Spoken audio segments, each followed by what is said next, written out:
Oh man, I feel like it's been forever. That is perfect. Here's Yeah, to you, sir.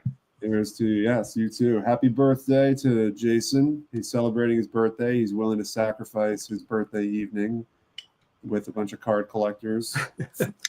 No, And it's my pleasure. It's a getaway from work. What better way to spend your birthday than talking about cards and hanging out with people with a beer? it's the first beer I've had in probably a while, actually, because obviously I was kind of down for the count for a little bit. Right, right.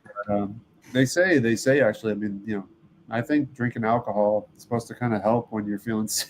I don't know. I feel like there's something to it.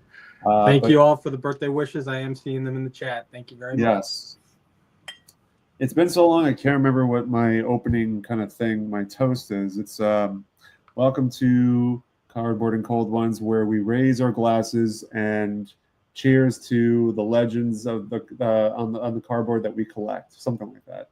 Perfect. We'll go Sounded with perfect. Hmm.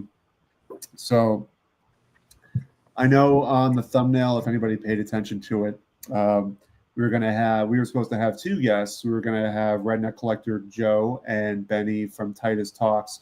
Unfortunately, Benny cannot join us tonight, but that leaves more time for our guest, who we're gonna bring in right now, Joe from Redneck Collector. What's Hey up? guys, Joe, how are you, my friend?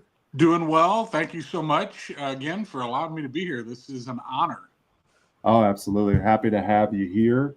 Now, for Joe's been kind of hitting the scene hard, as they say in basketball. What is it? Throwing hard in the paint. Taking it to the paint. He's taking it to the paint. Exactly. Exactly. So, yeah, Joe has been. I don't know how long has it been now that since you've had your channel. I think September, maybe late August, early September is when I did my first video. So it's been about 3 months, give or take. Yeah, roughly. That's awesome. And now you're probably, you said you're in the 200s, going on 300s. 203, just over 200. Oh man, 200, cracking the 200. That's awesome. That's I'll fantastic. take it. I never thought there'd be 200 people that would want to watch a fat guy in his basement playing with baseball cards. But, there's a lot of us out there, I guess. I mean, people, I think, are the community is always interested in seeing new life forms coming onto the scene. So this is it's always great. It's always great to have new collectors establishing channels. I know Jason is probably a little over a year and a half in now with yours. No, I'm not even a year yet, Sammy. No, No, I thought you started right after the National 2023. Yeah, so we met in Chicago, but I didn't have a channel yet. No, I know that, but you started right after, didn't you?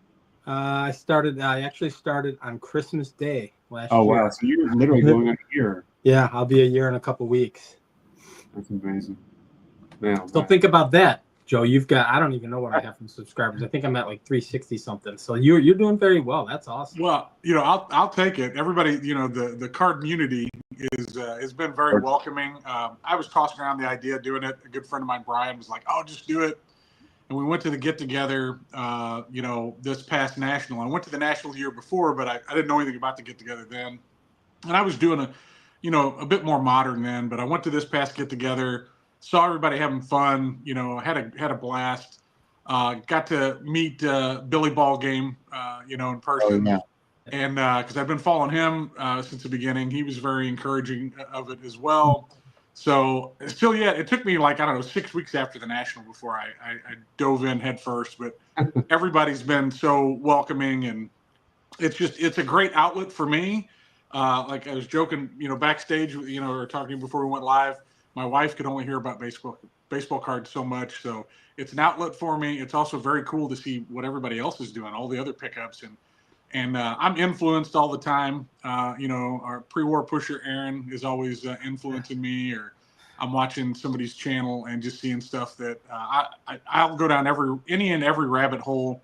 At this point, I'm down in the rabbit warren, and I'm in amongst the rabbits. Right. I would say that we're very similar in the way that we collect, Joe, because there's very little discipline. So I just kind of gravitate to it all. And that's okay. I think it was Greg was on Dan Vintage PC's channel, and they were talking broad versus narrow. I would say Sammy is very disciplined. and has a narrow mindset and knows what he wants, and you and I are like It's have kids the in the attention. candy shop. Right. It's like we have the attention span of a gnat. Hey, look at chicken. Yes. Hey, look, Yes. a chicken. Oh, all right. I was actually watching that video this afternoon on the drive home, and yeah, I was sitting there thinking, I was like, oh wow, yeah, I'm definitely in the broad category. Yeah, as am I. So tell everybody, I'm sure most people here are probably subscribed. If not, please go do so to Joe Redneck Collector. But tell everybody about what you collect and what you like, and take it from there. Yeah, I would say I used to be, you know, my collecting story is like probably so many others. You know, I collected when I was younger. Started 87 Tops was my first set. I worked at my first card shop when I was 12 years old because I knew it so well. They put me to work. So I worked part-time at a card shop. That card shop closed. By the time I was 15, I was working in another card shop, worked there till I was like 19. And then like everybody else, you know, I got out of it as I got further along into school and things like that. Made a brief reappearance about 2006 for like a year, then got back out. And then 2016, early 2017, I got back in and I was focused probably 75% ultra modern and 25% vintage. I've always collected vintage to some degree because my grandpa got me into collecting. So there's always vintage, always been some vintage there. But I'll be honest with you, I was getting into breaks. I was, you know, not big time breaks, but small breaks. I was, you know, opening a lot of wax, still building sets. I was very much a set collector still for, you know, a few years when I got back in. But I just started inching towards vintage a little bit more. And in the last, year or so, I went from, you know, maybe 50-50 to I'm 95% vintage now and 5% ultra modern. I'll still open a blaster box, or I'll still I bought a Mason Wen X-Fractor the other day for $5 on eBay. So, but and when it comes to vintage, of course, I'm a Cardinals guy. So Musial, Gibson, you know, Brock, you know, all the great Shane Dean, Slaughter, you name it. Actually, I just got this in the mail today. It's a 1950 Marty Marion Bowman. I love the 50 Bowmans. Didn't have any Marty Marion, so just picked that up. It was like a $10 card, maybe. I don't even know if it was that much with shipping. Very, very cool. Yeah. So definitely do that. Being from St. Louis, Yogi is my guy. I've got quite a bit of Yogi in my collection. Probably one of my favorites, actually, from the National. I'll show you that real quick, too, is I picked up this beautiful 53 Bowman in a 4.5. That's fantastic. Got a great deal on it. Love this card. One of my favorites. So Yogi, Musial. Sorry, I should have had stuff probably picked out before this. No, that's all good, man. We work off the cuff here, so you Yes. Let's see if I can find my other. You know, it's here somewhere.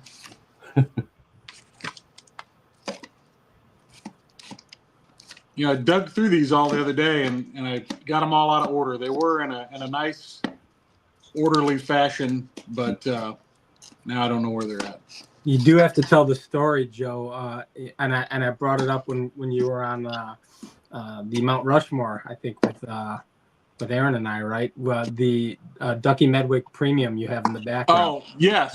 So I'll grab it real quick. So yeah, this is a Dixie Lids Premium, and this is like 1937. I believe it was 37. Yeah, the year he won the Triple Crown MVP. And I was looking at this because I haven't gotten too far into pre-war. In fact, my video I did on this was dipping my toes into pre-war, and very reasonably priced. I don't know, it was like $30 or something like that. And you know, finally I pulled the trigger on it. But at the same time, I'm looking at this Gowdy wide pin Ducky Medwick, and anyway, Jason and I started talking about it. Yeah, there, and he was eyeing this one up, I was eyeing that one up, and we each got one. We were talking on a chat, and I said I was looking at that Premium, and I showed him the Gowdy. He said I was looking at the Gowdy, and both of us were saying we should have bought both of them, but we ended up splitting the difference. It was nice. We each got one. That's cool. Here's what I was digging for. This was my big pickup at the National. I was at the National, and looking for a well-centered 48 Bowman Musial. Did this one, my first video. I talked about this, but I saw this one just a couple hours in on my first day. but I won't name the vendor. They're a big vendor. They wouldn't come off 10%. All I wanted was 10%. They had it marked up. They high eye appeal premium on this card, which I agreed with. Sure. So wouldn't come off 10%. Would only come off like $50. So I honestly, I got mad and I walked away. And I spent the rest of the show, and I kept looking at these other 4s that weren't as centered, and they were more expensive. So, needless to say, I don't know, probably 5 hours into my first day at the National this year, which was Thursday, and thank you, Stephen. I agree. I think it's great. But 5 hours in, I finally made my first purchase, and it was like this monkey was off my back because I got the card I wanted. It was my big purchase at the National, and bought some other cards. But so, Musial definitely has been. Now I'm in the market for a 48 leaf. Low grade. 48 Musial. That's kind of a number one on my list right now. Is Musial. So, Bear, I have a low grade. This thing, I got such a deal on it. If I had to like say what kind of my collecting identity is probably I look for deals. You know, if y'all have seen my video about my Redneck Girl collection, I pride myself on finding things that I want anyway. But then why I don't stay focused is I'll go after the deal. Like if I want that in my collection someday, I will take the deal. So this Yogi looks like it was used as a coaster. Nice. Well, used as a coaster, but I bought it for like $125. So it's a PSA 1. I'll upgrade it, I'm sure, at some point. But to have it in my collection for $125, I couldn't say no. So I do a lot of that where I just pick things up whenever the price is right. I just bought something on a couple things on eBay yesterday that I got a heck of a deal on. I can't wait for those to come in. And the other player that I've really started collecting is Larry Doby. Of course, love Jackie Robinson. Want to have more Jackie Robinson in my collection. But Larry Doby, I'm in a St. Louis group of, thanks, Mr. Petty, of vintage collectors. And one of the guys in the group, Brendan's kind of a Larry Doby super collector. And, you know, I've always liked the story of Larry Doby. And after seeing some of his stuff, I decided I have to get more Larry Doby in my life. So definitely got a lot of Larry Doby. And this just came in the mail. This is a that's beautiful. It's listed as a num-num. Sorry, my light is gonna. No, you're fine. That's perfect. It looks great. We could see it. Yeah. So it was listed as a num-num, but it's not stamped. This, I guess, is more the stadium giveaway. I'm still learning about it, you know, looking up. But beautiful card. I want to get it graded. I've never graded oversized. I was talking with Jason and Sammy before the show. You know, it's like I love PSA, but I have nothing against SGC. But SGC is like, I think, $50 for oversized, and PSA is $40. It's crazy to me to think that, you know. Yeah, and you want to be careful with SGC, and we've had several discussions. I don't even remember what lives are. Some of their you know, because they're all boxed in or canned sizes that they have, and some of them are ginormous.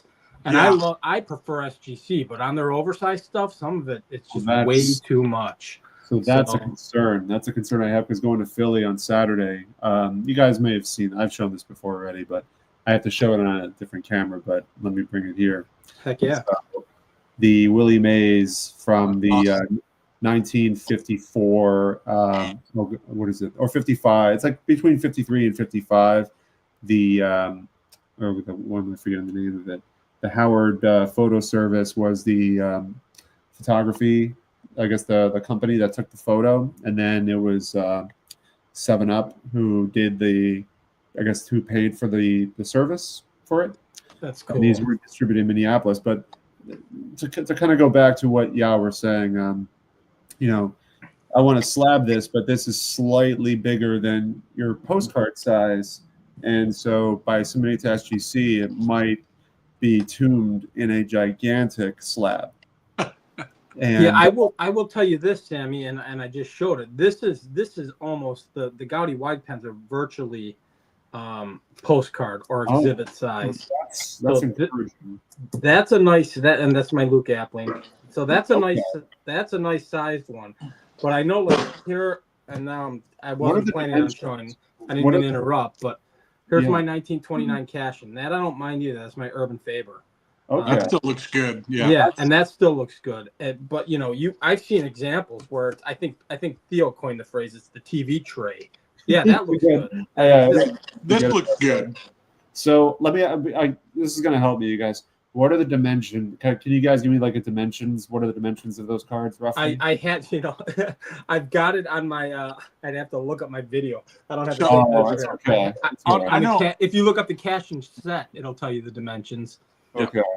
Like trading card database is where I went to look at like what an exhibit card measures to make sure it was going to meet. I wouldn't get charged oversized with SGC, and the fact that they're they're like sepia toned with the tux, I think just makes them look amazing. I've got a Yogi that I bought off my good friend Chris not too long ago. I'm thinking as much as I want to stay because I like the PSA registry, I'm not trying to win the registry, but as much as I'd like to stay on the registry, I'm not going to spend twice as much because that would be oversized with PSA. So an exhibit is $15 with SGC, but it would be $40 with PSA, which is crazy. But then when it comes to the Larry Doby picture, it might be worth it to go because oversized SGC is $50 and PSA is only $40. I don't know why there's such a big chasm there between pricing. Well, it almost seems like that the maze that you're looking at, Sam, it almost seems like it's more like an exhibit or the wide pen. That's what I'm thinking, but I'm checking it right now with my old school ruler. Can't get better than that. So yeah, you know what? I passed on one of those at the last show, and I'm mad, Joe. I love that card. I got two of them now. Oh, I love it. It's a There great are two card. different variations. I bought this one here is the nicer of the two. I bought this at the 3-day show in October in St. Louis. Billy was with me. And then this happened to be up for bids, and it's not cut as nice, but it's got the paragraph there's different wording in it. Right. Actually, I watched your video. Yeah. So I just got it. I bought it because it was a good deal. It was less than half the price of the one I paid, and I thought, well, I'll take it. But it's not trimmed as nice, so I don't know if I were to send that into PSA. Number one, they'll just give it an authentic. So these two are probably going to SGC as well, along with that Yogi exhibit. Just because with SGC I might get a number grade, and I hate to be a slave to a number, but it would be nice to even have a 1 or a 2 over an A on that particular card. Sure. No, and I get that. That's everybody's preference. That doesn't mean, in my view, and it's funny, I don't own any authentic cards, but I guarantee you I'm going to soon. I've got a couple hand cuts that I'm sending in, and I know they'll be authentic, and I'm okay with that. I've been on that kick as well, and I've shown these. I just brought stuff that I've gotten recently. So I picked up the 63 post Yogi. Yeah, that's awesome. And that's got all the black border around it, so it might get a number. And then my daughter bought this for me as an early birthday gift. I got the 62 post Matt or Yastrzemski, sorry. And I actually love this. I love the image on that. So, we talk about our pre-war pusher, our good friend Aaron at Value Vintage. Between him and his buddy Joe, who I've become real good friends with, those guys, they're kind of done buying Topps and Bowman and introducing me into all these crazy different things. I'm like, what? I seem to be taking that path. So, yeah. And I'm loving right there with you. I find a lot of my searches are going from just strictly golden era to pre-war. Right. So, and I may have something to show on a video coming up soon that would be along those lines. I don't want to give it away, but yeah, save some of your good stuff for your videos. Yeah. So some other things that I picked up recently, though, this beautiful 1949. I did a video on this 49 Bowman usual. Love the color, deep blue. Everything's great on it. And eBay Authenticity actually called me because there was a flaw in the card, and I would never be able to get it to show up on here. But up here where the blue meets the border, it's almost I don't know. It's not a crease. It's almost like a little groove, like a fingernail groove. But they actually called me and said, "Hey, this didn't this didn't show up in the pictures. Or do you still want it?" They sent me pictures. I got a personalized phone call. It was a really cool experience with eBay Authenticity. That's only like the third card I've ever had go through them, but I ended up taking it anyway because I got a really good deal on it. Sure. And I'm happy to have it. It's going off to PSA here shortly. No, that's awesome. And the fact that they had a little bit of customer service, because I've heard quite the opposite from a lot of people, that's fantastic. I was pleasantly surprised that I got the phone call and the email and pictures and the whole 9 yards. So it was very cool. Now here's another one, and Sammy, you probably don't even know the story on this, but this right here I owe to you because you had B-Roth on one day selling some cards, and I happened to catch the recording of it, and he showed it real quick or whatever, and I shot him an email and said, hey, do you still have this card? And he's like, yeah, I do. And he threw a price up there. I countered a little bit. He took it immediately, shipped it out like super fast. So thank you, B-Roth. Hats off to him. Never hesitate to deal with him. He's a very good. Honestly, one of the best. And, he's awesome. Yeah, I mean, yeah. I've bought a number of things off of him in the past. One of which is where is it? I upgraded my T206 Mathewson because of him. Because I think at the last Philly show he had a bunch of Mathewson cards come to his table. And one of which was a beautifully, I guess I should just grab it, right? Yeah, grab it. I can't just talk about it and not grab it. I've shown this so many times, but I mean, it's a good excuse, right? So, yeah, I picked up one at the National that was beautifully centered as well from William Chappell's table, but I knew I wanted to upgrade when I saw the one that B-Roth had. This one has no wrinkles, no creases at all. Just a beautifully centered Mathewson. Just the registration on it alone looks incredible. And the back as well kind of matches that same appeal. So looks a lot better than a 2.5. I'll tell you that right now. That's a thing, just kind of hide that green. Yeah. And, that's really what you're looking for. Yep. Exactly right. Anyway, this was more just about B-Roth and just his professionalism and a dealer you can really trust. And absolutely. Somebody who, has the collector in mind and, just if you're reasonable, then he'll be reasonable. And that's really the end game. You want to have a very comfortable experience. And I think he really provides that.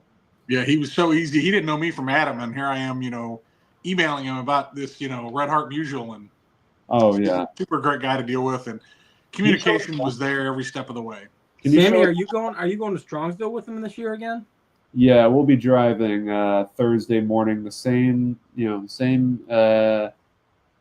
thing. He'll show up at in my neck of the woods. I'll drive, and then when we come back, I drop him off. So okay, because he lives all the way in Brooklyn, I live in Manhattan, so it's a little bit of a trek, but we kind of counter it. So I drop him off instead of him having to, take the subway all the way back. Sure. So no, that's awesome. What else do you have, Joe? I mean, we want to spotlight you, so show away. So, man. 51 Burke Ross, usual. I mean, the color, if y'all have seen these before, they, sometimes they're really faded out. Color is good, I think it's probably going to grade a 3 or a 4, and I paid probably the price of obviously it's raw, but I got a really good deal on that. I think I gave like $175 for it. So that's fantastic. Yeah.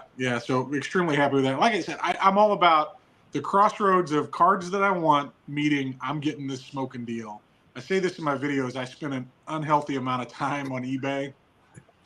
But I do. I probably look at it a little bit too much at work, but I don't know about that, but I do like Usual a lot. Mitchell is a kindred spirit of mine, and one of the first people I met in this hobby. He is a White Sox fan and a Cardinals fan. So it's awesome. It's awesome. I can get behind that. Yeah. So, but yeah, I look for deals and I find them. Because I want every Hall of Fame card. I want it all, right? I'll be honest with you. I want to be Chris from Missouri and Mike baseball card collector. That's their baseball collector. I love.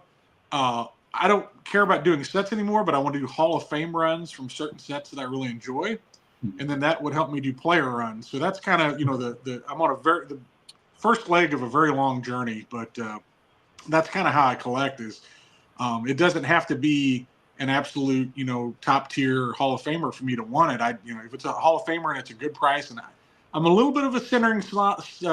I'm not quite to Dylan, and I think this is probably like the 4th time he's been called out in videos in 48 hours. I'm with him. It's very important to me, and it's funny when I was a kid, buying vintage, I didn't care. I just wanted the card. Right. So that's all I cared about. Well, I know you said you want to be like Mike and like Chris. I want to be like Mike Petty, that handsome devil. He is a good-looking man. That's all I want to be like. And if I could have 3 cards in his entire collection, I'd be thrilled. Well, let me tell you, if you work hard, well, Flapjack, you'll be just like me in about 20 years. Hey there, Sizzle Chest. I know he's watching. That's all love for Petty. We all love Petty. He is the personality of the group. He is. Well, I know Petty's here, so I'm gonna hopefully he'll respond to this. But there it is. He was talking about doing like an East Coast sort of tour of going to card shows, and I'm curious if Petty, you are going to Strongsville, right? Like, are you talking about not going to Strongsville in 2027 or 2020? I'm sorry, 2026 or 2025. So I'm hoping that he does go this year, because he really kind of lifts things, like lifts the whole experience for everybody. It was a lot of fun. Just hanging out with him. Okay, there we go. I get nervous. I get nervous, Sammy, because we've hyped the hell out of Strongsville. Everyone who went last year, and it was such a good time. And it was my first time really meeting everybody. I knew you and Orlando, and I had never met either of you. Oh no, I met you and Orlando briefly the year prior. But that was my introduction to just getting to know everybody. That's where I met Aaron, Value Vintage, and he didn't even have a channel. And it was such a good time that I'm fearful that we might be overhyping it, and it's going to be. I bet you it's going to be twice as many people. I think it will be. It's going to be because last year I remember when we were walking around, the show was pretty manageable in terms of being able to navigate. I'm not saying it's going to be crammed. I don't think that's going to be the case, but I think you're going to notice a significant jump and increase in the amount of people there. So I agree. It's gonna be great. Joe, did you go last Strongsville or no? No, I've never been to Strongsville, and I was so excited about it this year. But I'm a Cub Scout leader. I'm a graybeard, but I got little kids. I started late in life, so my son is a Cub Scout, and I am his den leader. And we have our big 3-day or 2-day spring camp out that same weekend. So no. Now, don't get me wrong. 2 years ago, it was canceled due to bad weather. If it cancels due to bad weather, I'm in a car and I'll be in Strongsville. But if that doesn't happen, I'm not going to make it. But I'll be at the National. I was looking very much forward to the Strongsville experience, but I don't think it's going to work out this year unless it's last minute. I have every intention of. I'm probably for the National, the week of the National. I'm probably taking the entire week off. And it's because it's in my hometown, right? So I'm gonna be, whatever anybody needs. If someone needs a pickup, if someone needs, I'll have my car there. I have a close, whatever. I have a close friend who works at the hotel you stayed at last year, Sammy, or 2 years ago. So I'm kind of already talking to him, going, hey, and I'm about 25 minutes away. And initially the thought was, my wife had briefly mentioned, hey, maybe I'll just leave for the weekend and you can have the house. And I'm like, but that's like a half an hour drive. I want to be able to just be there. So I'm probably going to book a room for a couple of days, even though I live about 25 minutes away or half an hour away. I was gonna tell you, let me bring an air mattress and sleep in the garage. I want to save money so I can buy more cards. Right. Well, that was the thing. That was the initial thought. I'm like, all right, there are some guys who, you could save X amount of dollars without, and I would be the taxi cab, just jump in the car and we'll go. So it's still kind of top of mind, but I'm almost thinking I'm going to spend a day or two in Rosemont, which is, I literally used to work about 30 seconds away from the facility. So I'm, it's not far from me at all. And then I'll have my car there, and I'm familiar with the area. Mitchell's familiar with the area. Actually, the Chicago Sports Spectacular we went to, Mitchell knew of a nice, right down the street, knew of a nice brewery. So we all went to the brewery. It's probably walking distance in the summer, so we can hit the brewery and just have a good time. So I'm pretty excited. And there's Gibson's for all those who want to spend a little money. We can go do Gibson's, but it's a lot of fun.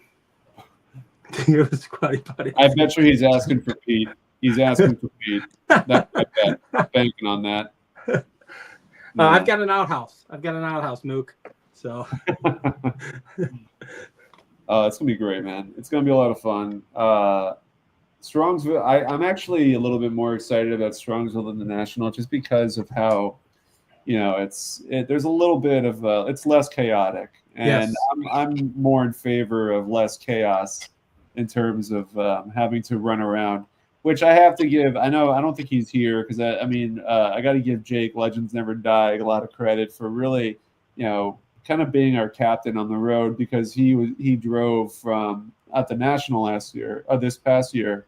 He drove from North Carolina all the way to Cleveland, and he was driving Dom, Steven Sports Cards, Drew from the Drew Vintage Legacy, and myself around everywhere. And so, just hats off to him, because I know it's a lot to do. So yeah, I wouldn't. It's funny because we talk about these experiences and new channels, and Joe's somewhat new. Even coming into the National, I was able to link into the frat house, and the frat house wasn't quote unquote as nice as the Misfits house, but we had an absolute blast.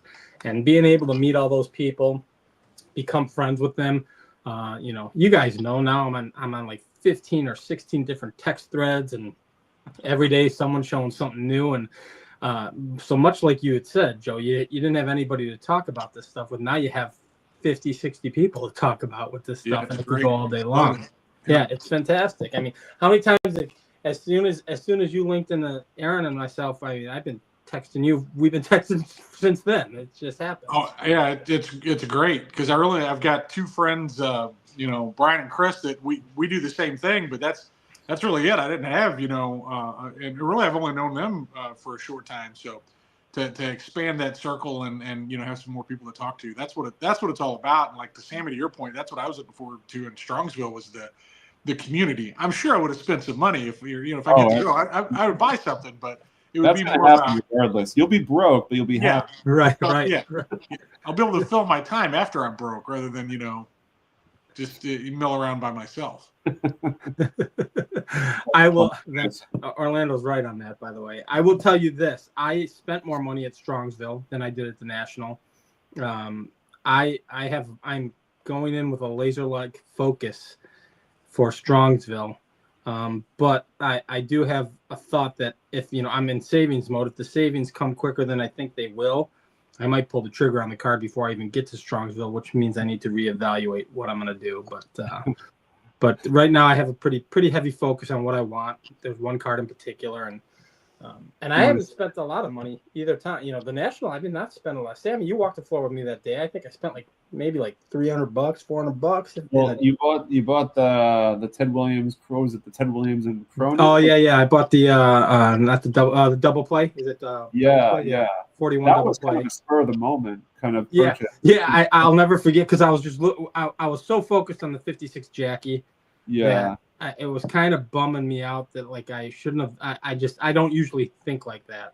And I was looking at the Cronin Ted Williams, and I'm like, that's a nice card. And Sammy's like, well, are you looking for it? I said, well, I'm looking for everything, so of course I'm looking for it. So I pulled the trigger on that. He's like, all right, cool.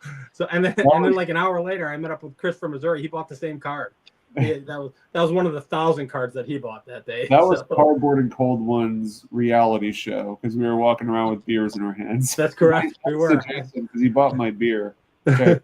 That was fun. That's got to become a new tradition where we can get someone to film us as we're walking around. Cardboard and Cold One's reality show. Just drinking a beer, looking at cards. Yeah, and then then you have to have some sort of conflict resolution like you normally would. You spill beer on somebody's display case. Right. Come back for part 2. Yeah, make it intense.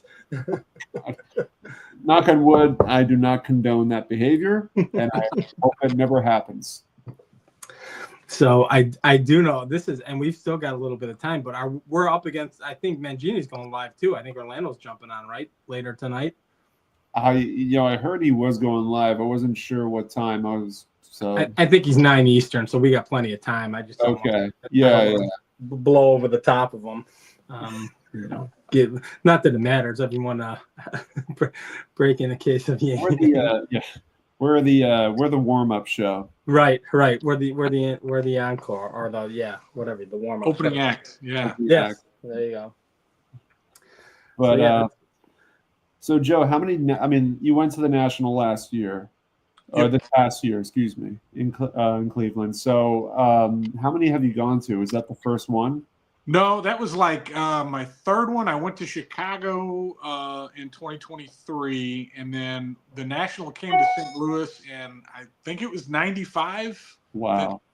I went as a teenager with my grandpa because that's where I met Mickey Mantle. Got my autographed Mickey Mantle baseball, and bought my first Mantle card there too. It was a '67 Mantle. So Mantle's definitely somebody that I mean, who doesn't love Mantle?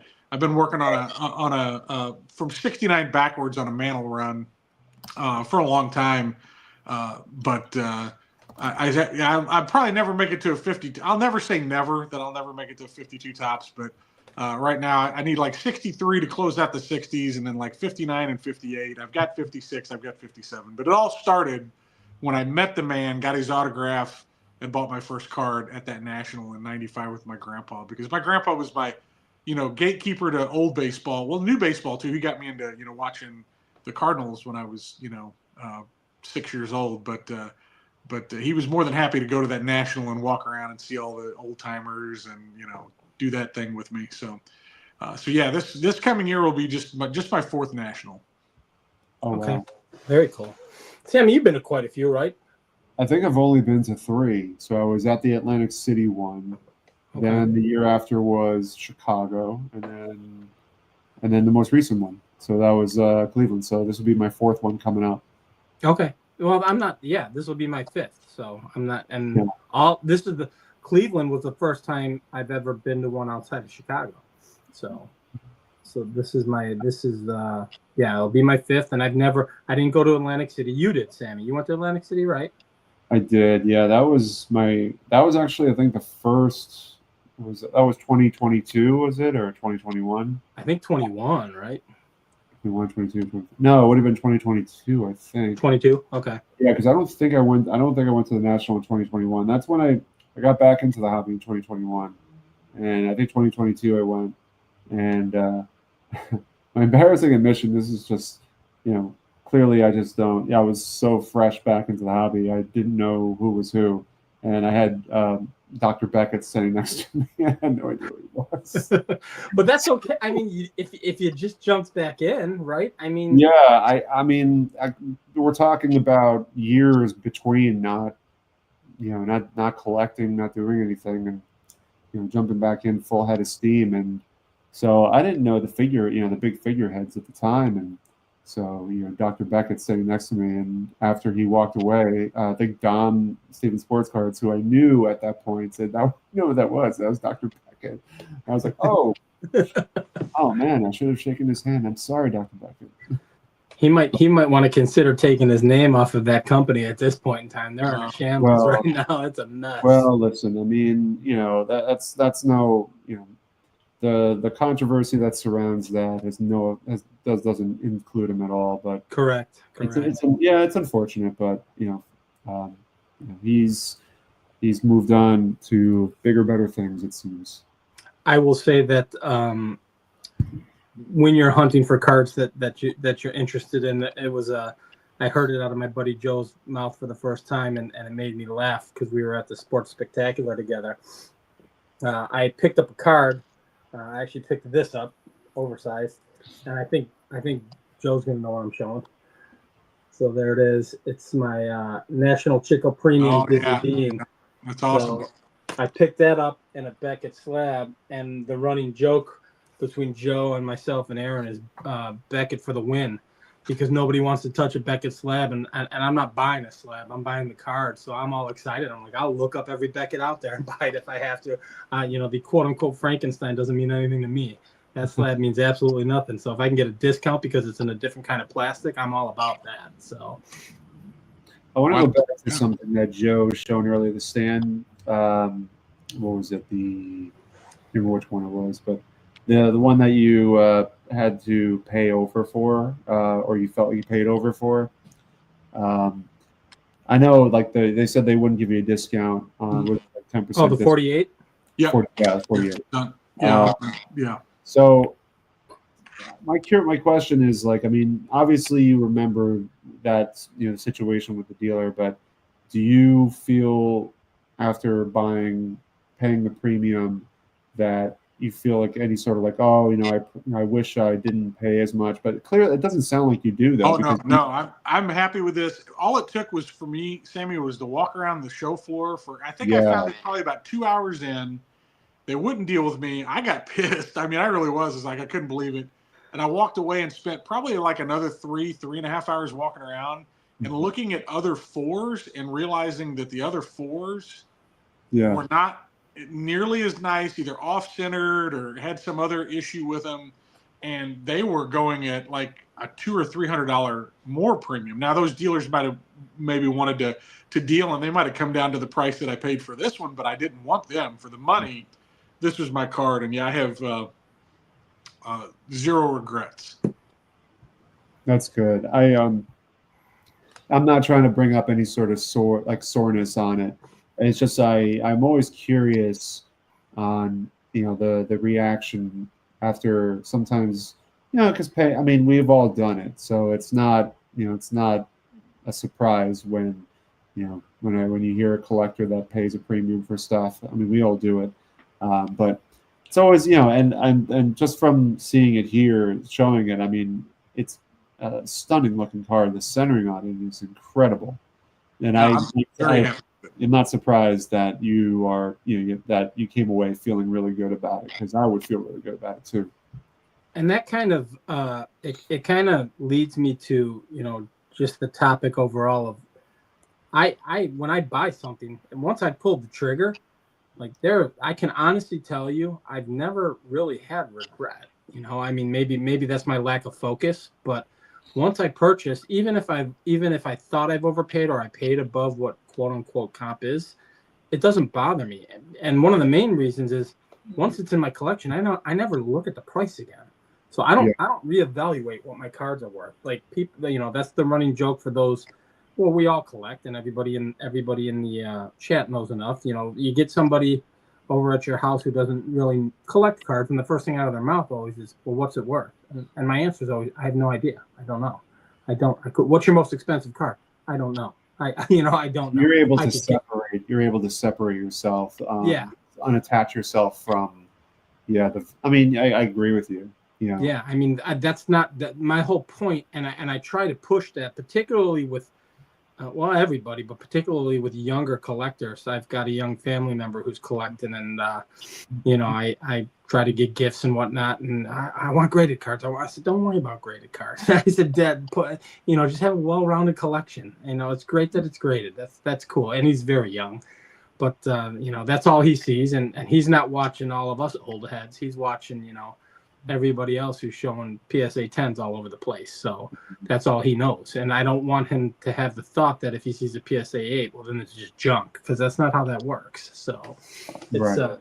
and you see the movement with the collectors. I know Mangini has said that. You're seeing more of the buy the card, not the grade. But I'm fearful that the young collectors still aren't at that mode yet. So I have that issue with my son. I collect Pokemon with my son, and I grade a lot of Pokemon with PSA. I don't really have any within reaching distance here. I'm sure you all would be riveted by seeing some PSA 10 Charizards and Pikachus and Gengars. I had to learn about it. I'm too old for it, but I've had to learn about it because of him. And I'm torn between, I want him to know that there's value. And it's funny now, if we pull a good card, he starts looking at it. He goes, "Oh, Dad, this is centered really well." He's 8 years old. He's like, "This is centered really well. Can we send this to PSA?" But I'm very careful with the value part of it. Because I don't want him to be, like he pulled a Pikachu out of the new set for his birthday last month, and it's like a $500 card. But he knows it's rare. He doesn't know that it's worth $500. And my nephew bought him the box, and I told my nephew's like, "What's the big deal?" And I show him like the last sold on eBay, and he goes, "Oh my God." But like my wife always says, she's always quick to point this out. And Jason, I wish I was more like that I don't, but I do like, I don't buy this stuff ever thinking I'm going to retire on it. My kids are probably going to sell it one day after I'm long gone and be like, "Why did Dad ever accumulate all this crap?" But I do like thinking about the value. I don't look at it as an investment, but I do like seeing it appreciate. Sure. Like my wife always says, I'll tell her, "Hey, you know how much this card's worth? It's worth, $200, $500, $800, whatever." And she goes, "Are you going to sell it?" I'm like, no. And she goes, then it's not worth anything. It's correct. She reminds me of that every time I say it. That's correct, and it's only worth what someone's willing to pay. So that too. It may comp at $800, but at that particular moment in time, the best offer you might get is $600. So very true. it's not a standstill. It's not the stock market. This isn't an. I try to tell everybody, don't collect for investment purposes. No. Then you're not collecting. I like to see appreciation, but I know that's why I have, my 401k and IRAs and everything else. That's for retirement. Right. This, I do want to see appreciation on it, but by no means am I banking on it being any kind of an investment. And I'll speculate. I've got about 15 or 16 Wander Franco rookies that are worth about $1 now. Yeah. But that being said, I don't speculate crazy. I wasn't buying $500 and $1,000 cards. I was buying $8 cards. Yeah. And now they're worth $1. So I'll take that hit. I'm good with that. So. I'm putting my money on this guy right here. This will Heck make. Yeah, you are. Oh, I got. This card is going to Jason when at Strongsville. I picked up a new one 2 or 3 days ago. I picked up his 56. I don't even have it here. Damn. I've been buying a lot of Billy Pierce lately. I don't know why, because he's cheap and and quite honestly, if you look at his numbers, and I know I'm going to get some hate for this, he's borderline Hall of Fame. He really is. He still leads the Chicago White Sox all time in strikeouts. He is a fantastic pitcher, and I don't have my new one here. I put it on a video. I just bought his 56. I bought his 59 not too long ago. I love him. I've got his rookie card. His 51 Bowman's a beautiful card. Oh, here we go. There's the 59. So I bought this not too long ago. Love the red. Yeah, Billy P, man. I'm telling you, he's the man. And that's the other thing. A lot of people say, well, I can't get into pitchers. And my first thing is, that's who I get into first is Hall of Fame pitchers, because you can get good value on them. Yep. I'm a big Ed Walsh guy. I'm a big Urban Faber guy. I want to get a little more Lefty Grove in my collection. I don't have any. There's a lot of guys I'm targeting. We all are friends here. We all watch each other's videos. But I will tell you, Aaron has influenced me quite a bit. And there's a running joke between Joe and I and Mark Dodgers Cards. We call him the pre-war pusher. Yep. He legitimately is. He's a bully. Yeah, but in like such the nicest way. but we're doing our thing, our Mount Rushmore, and we did our top 4 Cardinals, and Rogers Hornsby has to be on there. Well, I don't own any playing days Rogers Hornsby, so I was buying $2 cards, modern Rogers Hornsby. Mm-hmm. And how do you go wrong with that? For $1 or $2. I bought one the other day. Yeah, they're beautiful cards, big and shiny. They're not kaboomies, and they're just. I think it was like $2, and I love it. It's a great looking card. So. Oh, Rick, you're too. Would you rather have a 52 mantle or equivalent amount of Bitcoin asking for a friend? So there's too much of a 12-year-old boy in me that grew up with 2 cards that are both share a spot. One of them very attainable. I have in a PSA 9. That's an 89 upper deck Griffey. So that's that's. But the other one's a 52 Topps mantle. I know some people say the Honus Wagner, and I very much was aware of it when I was growing up in the late 80s. But I'm going to take the 52 Topps mantle. That's just me. I own some Bitcoin, nowhere near that much, but I own some. But I'll take the mantle. I've always wanted to own one. It's outside shop. Maybe one of these days I might own one. But that for me, my money's on mantle. See, if I could take the money or the price of the 52 mantle, I would take that and spread it out amongst the collection. I would get several cards. It's never. It's like so. What's a 1 go for? Like 20 grand, 15 grand, something like that. 30 yeah. on. So I feel 30 or 40. Yeah. If someone gave me 30 grand and said you could buy a 52 mantle or you can buy whatever you want in your collection, I would be on the whatever I want in my collection, and I'd have several cards. Meanwhile, I'd be like Gollum over in the corner stroking the PSA case, calling it my precious. That's awesome. That is awesome. Just being honest. I'm trying to remember the name of the set that was because I showed it on my video recently of the Mickey Mantle. There was a 52. I was doing the comparisons, and I did a comparison between the 52 Topps Mickey Mantle. And there was another 52 rare mantle card from a set that I just can't remember off the top of my head. I have to go back to the video and watch it. But I was quite surprised with how close the same grade for two different cards, how close they were in price. Because I would think that a 52 tops mantle, regardless of price, would blow any other set out of the water from the same year. Was it the Dandy? No, the dandies I think were. It wasn't the dandy. It was something. Was it the decals? I remember the video now, but yeah, it wasn't the decal. Oh, the star. Oh, yeah, I know. I remember the video. Tip top bread. It was the tip. Oh, tip top. Oh, tip top. Yes. So I was surprised by how. I mean, the 52 tops mantle did. I mean, it sold. I think it was like, I don't know, 28,000 versus like 18,000 for the tip top, or maybe even closer, 22,000. But it was just interesting to see how close it was. I was surprised by the fact that it would come that close. Well, I just think about 52 tops mantles. I used to think they were like, a unicorn, and now you go to a big show, especially the National, and seems like there's some dealers that'll have 4, 5, 6 of them in a case. So, yep. I don't think they're as rare. I think it's more about, I think it's just enough rarity combined with it being iconic that it's just a perfect mixture. Yeah, I mean, I've seen 52 mantles at both large shows and even at a small show, which is wild. Yep. You walk like a 20, 30 card table show, and I get to one dealer and he has that 52 mantle showcase. I was like, oh my God. Yeah. I've seen it too, Sammy, at a smaller show. It's mind blowing. It's wild. Yeah. I mean, that takes the focus. I mean, especially at smaller shows, you are a big fish in a smaller pond. Yep. Absolutely. But it goes to show, yeah. Well, I'm sorry, Joe. What were you going to say? No, I was going to say, just speaking of rare, I do have one card in my stack here. It's not mantle at all, and I'm not generally a rare collector. I'm usually, maybe the Musial World dessert's about as rare as I get, but once again, opportunity knocked, and I was able to buy a super rare. I did a video on this, so you all may have seen it before. But yeah, man, I saw that.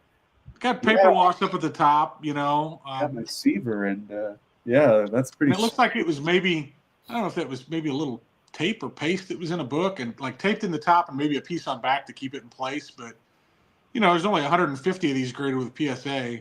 No ones until this one gets through the pop report. I tell you what, the minute I saw that video, that's the first thing I said to you. I said, "Look at that, 69 Super." I'm a sucker. I am a sucker for those. 69. I got 2 of them now. The killer with those, the killer with those is you find them in really high grades. So they're finding the 3 is tough. Yes, you'll find a lot of 6s and 7s, but or higher even. It takes a lot for that card to have condition issues. Right. What are yours? I know we're not number guys. What are yours numbered at, Sammy? What are yours graded at? So I'll show them because I have them both. Yes, I have them both in my display case here. If I can get this nicely. Okay, good. Nothing fell. All right, cool. So the maze. There we go. So the maze is in an 8. Yeah. Jeez. I paid a good price for this. Sure. The Seaver I bought off eBay in an auction raw, and I sent it in for grading with SGC. Came back a 7. So golly, that's all I need. Like those are the 2 guys. You know what I mean? Like that's it. But right. No, but that's exactly what I was saying. I mean, typically you find those in high number. Oh yeah, the Clemente, they're 150 graded by PSA, and I think roughly 80 to 90 of them are 9 or better, which is not what you see with like any other card. But the majority of them are in really good shape. So not that I would ever sell it, but if I did, I could put it on eBay with Pop One. Be that guy. Right. Did you was there any particular reason for the Clemente? Do you collect a lot of his stuff or no? Once again, I definitely want more Clemente, but I was searching eBay and saw the 59. Hold on a sec. Keep that up. That's beautiful. It's in pretty good shape. I mean, it's probably going to be, like maybe a 4 or 5 if I'm absolutely lucky. But the gentleman had it listed, and he had it listed at a really good price. So what do? He had best offer, so I undercut it a little bit, just to see. I like to see where people's minds are at. I'm not twisting their arm. I don't put any notes in my offers. I just throw it out there. He accepted it. I bought that for like $50 or $55. I thought was a really good deal for a wow. That is. Then he had this one listed. I think it was listed for 20, and I offered him 15, and for a really centered Clemente. And then I bought a couple of the cards from him. Trying to think of what else it was, but I just chatted him up. I was like, "Hey, you got any other?" Because he seemed really easy to deal with and was very, willing to get rid of stuff. So I asked him, "You got anything else?" And he goes, "Oh yeah, I got a '69 top super Clemente, but it's really rough." And in my mind, I'm thinking 70. I'm thinking, okay, well, it's nothing super rare. But then I wound it back. I was like, wait a second, 69. I was like, yeah, I'm interested in that. So he put it up for $20. I offered him 15 when I shouldn't have been greedy. I should have just taken the 20, but I gave him $15 for that. So the 59 and the other two, all shipping and everything, I gave him like it was less than $100. And then that, like I said, that's kind of my jam. I also bought this Aparicio, which is not quite where I'd like to have it centered, to be honest with you. Sure. Sharp corners, and I bought this for $40 off of him. I bought that at the peak. I'm looking at my display cases. Mine's in a 5, and I paid. What'd you say? $40? I paid 40. I paid 3 times as much. Yeah. At peak. So, now it's at a 5. I think this one might be a 4. Or right. Thanks, Orlando. Yeah, it might be a 4. It might be. This was the other card I bought from him. It's nothing super special, but I think I gave $11 for this, maybe $11 or $12 for. I got that card in my collection. You know how I got that card in my collection? That was a card that I won on Sammy Thunder's channel. Oh, nice. The 71 Johnny Bench. I still have that baby. So that's right. I think that was pre-channel for me, Sammy. I think I was just lurking on your channel at that time. I'm waiting for the. I'm still a little over 200 subscribers away, but I got plans for the big 3 if I can get there. Yeah, that's incredible, Sammy. How long you and Orlando are up for the Hall of Fame this year, aren't you? I guess. Oh, hold on a second. Hold the phone. Beautiful. I was going to show that before we ran out of time too. That goes with my photo that I bought. Same image on the 51 Bowman. I got this for a steal too. This card's probably gonna. I'm hoping it's gonna grade a 4 in the low end, maybe a 5. Yeah, that's clean, Joe. $60. Wow, that's fantastic. That is perfect. Yeah. That's what I'm all about, finding the deals on card. I don't ever buy anything that I don't want, but I don't buy things in order because of that, if that makes sense. Like, if Clemente comes up, I want as much Clemente as I can get because he's an all-time great. Absolutely. Larry Doby comes up, I want Larry Doby. It's just really about I want it all. Thanks, Stephen. That's me. Doby. I like my doobies centered, yeah.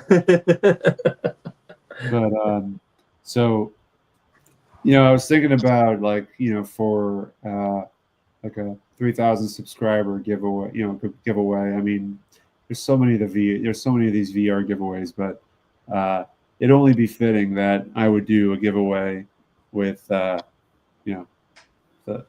gotta pull up the other camera. 91 Flare?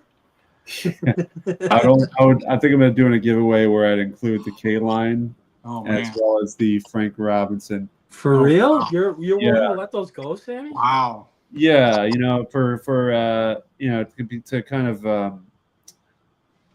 it'd only be fitting. I ended up I bought them off of Facebook, and this was during the time when I was still setting up at shows, but it was right on the cusp of putting aside dealing, and so now I have them, and I thought, well, if I get to the big 3, then I will do a giveaway that includes those 2. So I'll have to pay attention to that. We'll have to, am I not eligible to win because I'm no.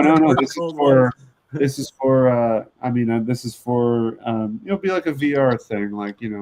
like everything else. So giveaway 67 Seaver. No way, Jose. Can't do that. You can't do that. I was gonna say give away the 68 Benny Seaver. I'll be in on that, and that's in like a 5, isn't it? Make sure you don't do a stupid VR to Sammy sweepstakes. I don't know how. this is the process. I don't know how else to really change it other, what it is. I was gonna do one at 400, and I'm like, all right, and I'm still ways. I'm at 360 something. I'm like, maybe I'll wait till 500.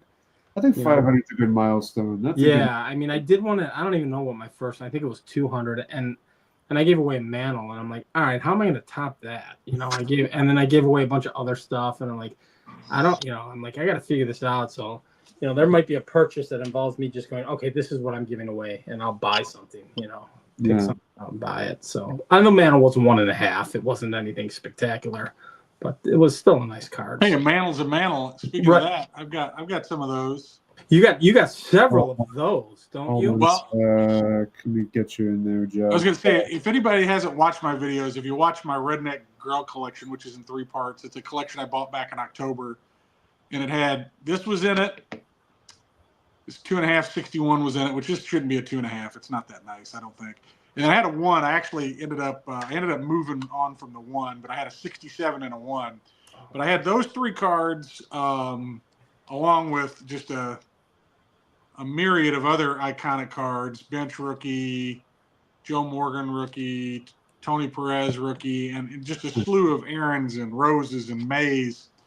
But I bought that collection off eBay for less than $1 a card. It was a little over 200 cards, and I bought it.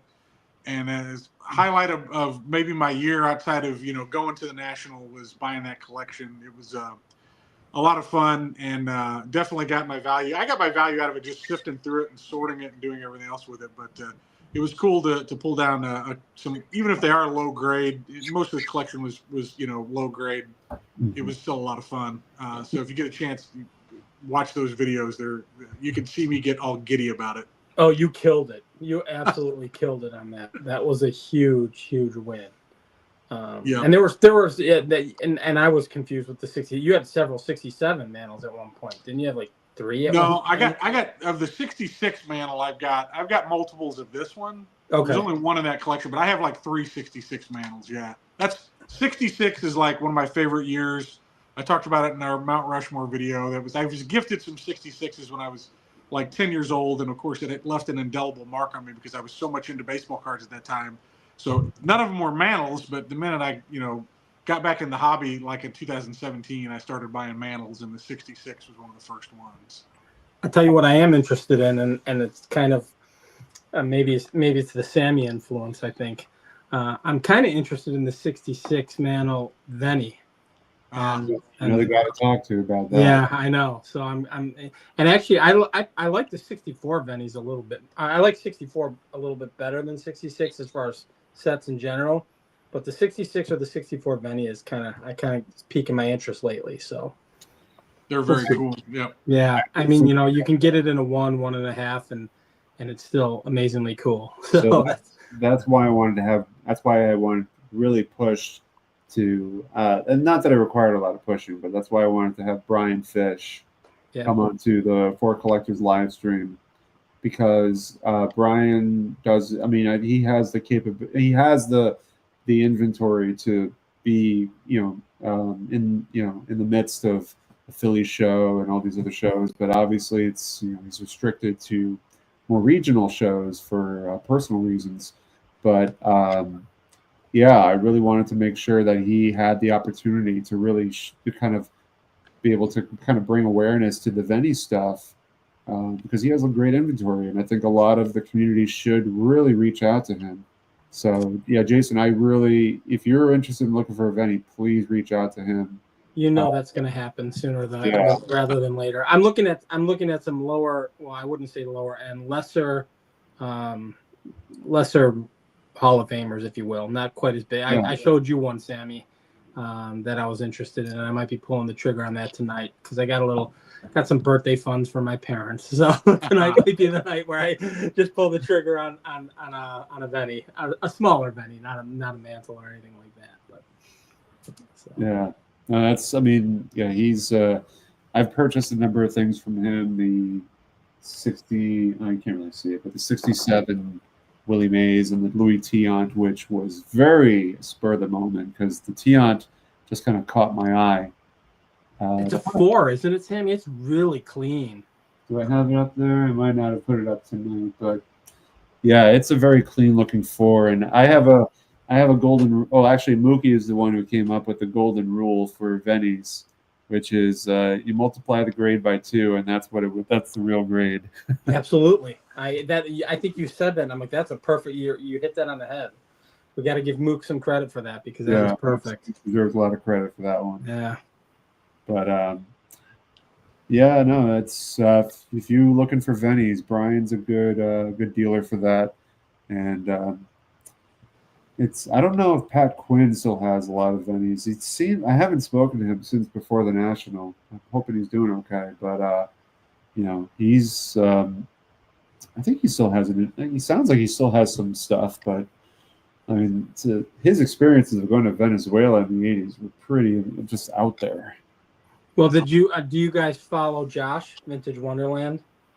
Yeah, I've watched his videos. Yeah, we'll get him on, Sammy. I'll work to get him on, and he'd love to come on. He's an awesome guy, and he's got the entire Rentorado set, and it's just amazing. It's absolutely beautiful. Well, it looks like the president is speaking on another network, so we should probably give the president his due. So absolutely. Listen, Joe, is there anything else you want to share before we finish up? No, I appreciate the time getting to share some of my collection and do some talking. I appreciate you and Jason so much, and everybody that tuned in, and everybody who's been a subscriber to my channel and has commented and watched. I feel very welcome to the card community, and words can't express how awesome I think that is. So thank you all. Yeah, definitely. Please take the opportunity, subscribe to Joe's channel if you haven't done so yet. It is filled with wonders, as one would hope for in chat. So want to thank you, Joe, for coming on tonight, and as well, Jason. Yes, we'll be back. always. We're glad to be back in the rhythm of things, and I think we'll definitely try to push for Josh to come on next week I'll reach out tonight or tomorrow. Yeah. See. All right. Well, everybody, enjoy the President's Network speech, and we'll catch everybody soon. Take care. See you, everyone.